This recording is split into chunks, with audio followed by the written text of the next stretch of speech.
Everyone, SSC के द्वारा अभी एक नोटिस जारी हुआ है जिसमें जो क्वेश्चंस अगर गलतियां होती थी उसको लेके कुछ रूल्स यहाँ पे नए नियम दिए गए।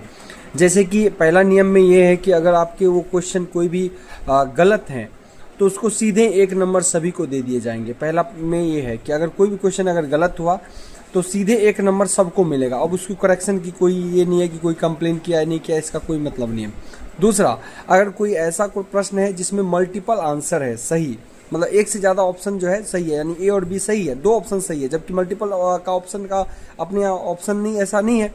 सो अगर ए बी 2 सही है और 2 गलत भी है तो कोई ए भी लगा रहा है, कोई बी भी लगा रहा है और कोई सी भी लगा रहा है, तो ए भी लगाने वाला सही होगा, बी भी लगाने वाला सही होगा, लेकिन जो सी और डी जो गलत है अगर वो लगाता है तो उसको नेगेटिव मार्क मिलेगा। लेकिन जो ए और बी में दोनों सही है, अगर उस दोनों में किसी को भी लगा रहा है तो उसको सही मिलेगा। दोनों ये बात होगी। तीसरी बात, अगर क्वेश्चन इंग्लिश में सही है लेकिन हिंदी में गलत है ना, ऐसी स्थिति में एक चीज़ ध्यान रखना है कि इंग्लिश वाले क्वेश्चन को अगर सही वो किए हैं उसमें, तो इंग्लिश में उसको सही का सही मिलेगा और गलत में गलत मिलेगा। लेकिन कोई अगर हिंदी चूज किया हुआ है उसमें वो जो है वो उसका लैंग्वेज में थोड़ा एरर है। जैसे इंग्लिश में क्वेश्चन का उत्तर ऑप्शन सही था लेकिन हिंदी में जो ऑप्शन था वो गलत था।